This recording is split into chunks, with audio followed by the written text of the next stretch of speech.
Doctor Ram Puniyani जी की पुस्तक हिंसा, सांप्रदायिकता, मिथक और यथार्थ के पिछले एपिसोड में हम इसके तीसरे चैप्टर को समाप्त कर चुके हैं, जिसके तहत हमने राजाओं के बीच हुई संधियों और युद्धों के ऊपर चर्चा करी थी।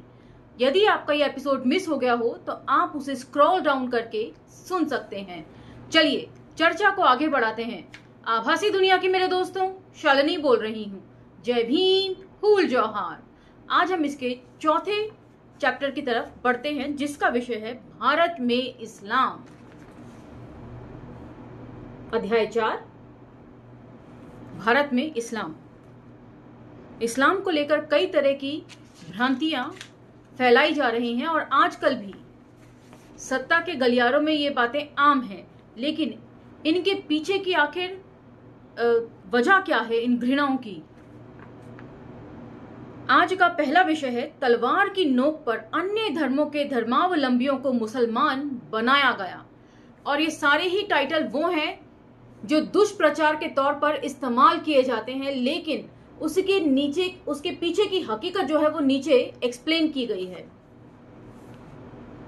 तथ्य इसके विपरीत हैं।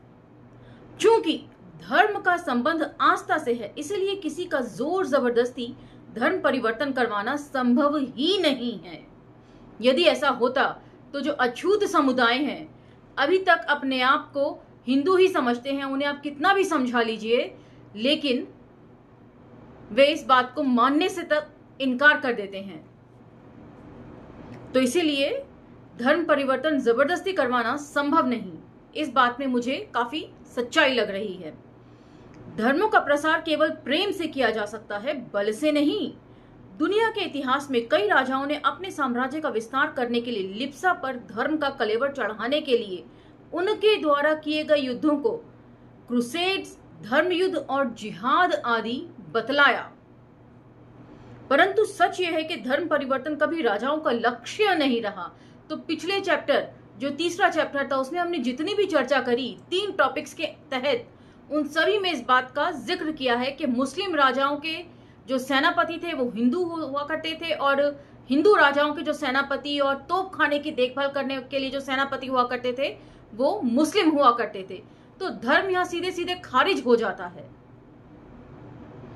भारत के इतिहास में केवल एक राजा ऐसा था जो अपने धर्म के प्रचार के प्रति पूर्णतः समर्पित था, और वह था सम्राट अशोक। जैसा कि हम जानते हैं कि सम्राट अशोक कलिंग युद्ध के बाद बौद्ध बन गए और उन्होंने भारत के विभिन्न हिस्सों और आसपास के देशों में अपने दूतों और यहां तक कि अपने पुत्र और पुत्री को भी बुद्ध के संदेश को फैलाने के लिए भेजा। और उनके पुत्र महेंद्र और पुत्री संघमित्रा, ये इनके नाम हैं। इस्लाम भारत में कई तरीकों से फैला। पहला था इस्लाम की शिक्षाओं के प्रति आकर्षण, और दूसरा सूफी संतों के मानवतावादी विचार। तो जो लोग हिंदी साहित्य या उर्दू साहित्य से संबंध रखते हैं वे अच्छी तरह जानते हैं कि ऐसे पीर फकीर, साधु सन्यासी जिन्होंने मानवता का प्रचार प्रसार किया, भक्ति काल जब भी हम पढ़ते हैं किसी भी साहित्य में, तो इनका जिक्र ससम्मान आता है। चाहे वे मलिक मोहम्मद जायसी हों, चाहे वे संत कबीर हों, और चाहे वे आधुनिक मध्यकालीन युग में आते हुए अमीर खुसरो की पहेलियां, मुकरियां आदि हों।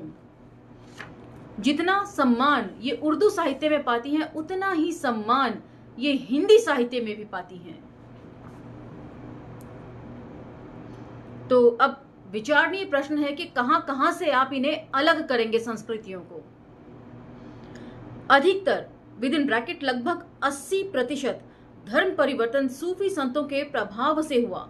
स्वामी Vivekananda with in brackets collected works खंड 8 पृष्ठ 330 यानी कि 330 पेज पर आप इसे पढ़ सकते हैं रेफरेंस के तौर पर। कहते हैं कि अधिकतर धर्म परिवर्तन जातीय व्यवस्था के उत्पीड़न से मुक्ति पाने के लिए हुए। शूद्रों ने सामाजिक समानता हासिल करने की आशा में इस्लाम को अपनाया। हमें यह तथ्य भी ध्यान में रखना चाहिए कि इस्लाम में सबसे अधिक धर्म परिवर्तन केरल और बंगाल जैसे इलाकों में हुए, जहां मुगल साम्राज्य का कोई प्रभाव नहीं था। शूद्रों ने जमींदारों, ब्राह्मणों के अत्याचारों से बचने के लिए इस्लाम अपनाया। विभिन्न समुदायों के अंतर संबंधों के कारण भी धर्म परिवर्तन हुए। तो उससे पता चलता है कि उस टाइम भी इंटरकास्ट मैरिजेस का चलन बखूबी रहा होगा, जिसके चलते धर्म परिवर्तन हो जाया करते होंगे। और ये जो हवाला है, ये जो रेफरेंस है, ये किसी और का नहीं बल्कि स्वामी विवेकानंद की पुस्तक से लिया गया है, जो अपने आप में अनूठा है। तो इसे आप झुठला नहीं सकते कहकर कि ये किसी ऐसी पुस्तक से है जिसको सम्मान दुनिया भर में दिया जाता है। दूसरा टॉपिक है छुआछात इस्लाम से अस्तित्व में आई। जैसा कि आजकल दुष्प्रचार किया जा रहा है कि मुसलमानों के आने के साथ ही छुआछात बढ़ा, जबकि हकीकत यह है कि मुस्लिम साम्राज्य या मुगल शासकों के आने से पहले से छुआछात थी। यहां पर यह सफेद झूठ का प्रचार संघ परिवार के कुछ चिंतक करते आए हैं। उनका लक्ष्य इस्लाम और मुसलमानों को बदनाम करना और शूद्रों को अपने जाल में फंसाना है। वे नीची जातियों के वोट हासिल करने के लिए यह करते आए हैं। अशोक सिंघल ने संडे ऑब्जर्वर 30 जुलाई 1995, ये विद इन ब्रैकेट्स है, में प्रकाशित अपने एक साक्षात्कार में कहा कि इस्लामिक और ईसाई शासन आने से पहले भारत में सभी समुदायों को समान अधिकार प्राप्त थे। कुछ समुदायों को अपमानित करने का सिलसिला भारत पर इस्लामिक आक्रमण के बाद शुरू हुआ। जिन समुदायों ने इस्लामी आक्रांताओं के विरुद्ध युद्ध किए और मुसलमान बनने से इनकार कर दिया, उन्हें तरह तरह से प्रताड़ित और अपमानित किया गया। क्योंकि इन समुदायों ने अपना धर्म त्यागने से इनकार कर दिया था, इसलिए उन्हें उनके घरों और गांवों से बेदखल कर दिया गया। वे निर्धन हो गए और उसके साथ अछूतों सा व्यवहार किया जाने लगा, जो कि सरासर गलत है। मुगल शासकों के आने से पहले से यहाँ पर छुआछात और वर्ण व्यवस्था का बोलबाला है। इस उद्धरण से यह स्पष्ट है कि संघ परिवार के विचारक आम जनों को सांप्रदायिक बनाने के लिए किस हद तक गिर सकते हैं। तो यहाँ पर साफ तौर पर इस चीज का, इन शब्दों का इस्तेमाल डॉक्टर राम पुनियानी जी ने किया है कि किस हद तक गिर सकते हैं। सच तो यह है कि अछूत प्रथा ब्राह्मणवादी विचारधारा की देन है और यही ब्राह्मणवादी विचारधारा हिंदुत्ववादी शक्तियों की मूल वैचारिकता का हिस्सा है। अछूत प्रथा जाति व्यवस्था का हिस्सा है और पहली सदी ईस्वी में जाति प्रथा की शुरुआत के साथ ही देश में अछूत प्रथा भी आ गई थी। दूसरी और तीसरी सदी ईस्वी में लिखी गई मनुस्मृति तत्कालीन आचरणों को संहिताबद्ध करती है और उसे पढ़ने से यह साफ हो जाता है कि किस तरह उस काल में कमजोर और गरीब वर्गों पर घिनौने अत्याचार किए जाते थे। भारत पर मुसलमानों के आक्रमण 11वीं सदी में शुरू हुए और ईसाइयों विद इन ब्रैकेट अंग्रेजों ने अपने उपनिवेश 16वीं 17वीं शताब्दी में बनाए। हम संघ के विचारकों के तर्क को तभी स्वीकार कर सकते हैं जब हम अपनी बुद्धि को गिरवी रख दें। तो यहाँ सीधा सीधा बात करी है अंधभक्तों की, जो सोचने समझने की ताकत खो देते हैं। ऋग्वेद की एक ऋचा में जाति की उत्पत्ति को ईश्वरीय बताया गया है। जब देवताओं ने मनुष्य की बलि चढ़ाई तब उन्होंने मनुष्य को कई हिस्सों में बांटा। उन्होंने मनुष्य को कितने हिस्सों में बांटा? उसका मुख क्या था, उसकी बाहें क्या थी, उसकी जांघें क्या थी और उसके पैर क्या थे। ब्राह्मण उसका मुख थे, उसके बाहुओं से क्षत्रिय योद्धाओं का जन्म हुआ, उसकी जंघाओं से वैश्यों का और पैरों से शूद्रों का। और ये बात जो है वो रोमिला थापर की हिस्ट्री ऑफ इंडिया खंड 1 पृष्ठ 39 से 40 का रेफरेंस उन्होंने यहाँ पर दिया है। तो रोमिला थापर जो है वो एक महान हिस्टोरियन है जो पूरे देश विदेश में जानी जाती हैं। और यहाँ पर एक खास जिक्र और करना चाहूंगी। आज से तकरीबन 95 इयर्स बैक यदि आप जाएं तो हमने भगत सिंह के राजनीतिक दस्तावेज जब पढ़े थे तो उसमें भी अछूत समस्या में भगत सिंह इस बात को कहते हैं कि इस तरह हमारे पूर्वजार्यों ने इनके साथ ऐसा अन्यायपूर्ण व्यवहार किया तथा उन्हें नीच कहकर दुत्कार दिया एवं निम्न कोटि के कार्य करवाने लगे।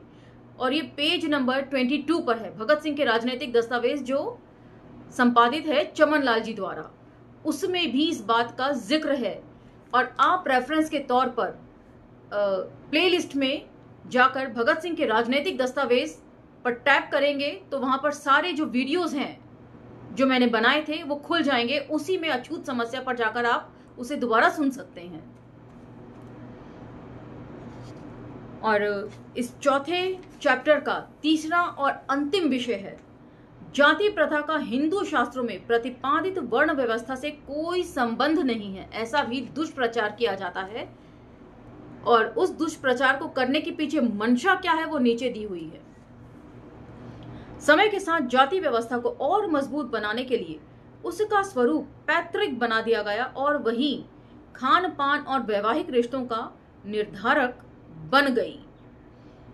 तो जब मैंने वोल्गा से गंगा पढ़नी शुरू करी तो तब मुझे पता चला कि पहले की जो सोसाइटीज थी वो पैतृक ना होकर मातृक सोसाइटीज थी, मैट्रियार्क सोसाइटीज जिन्हें कहा जाता है।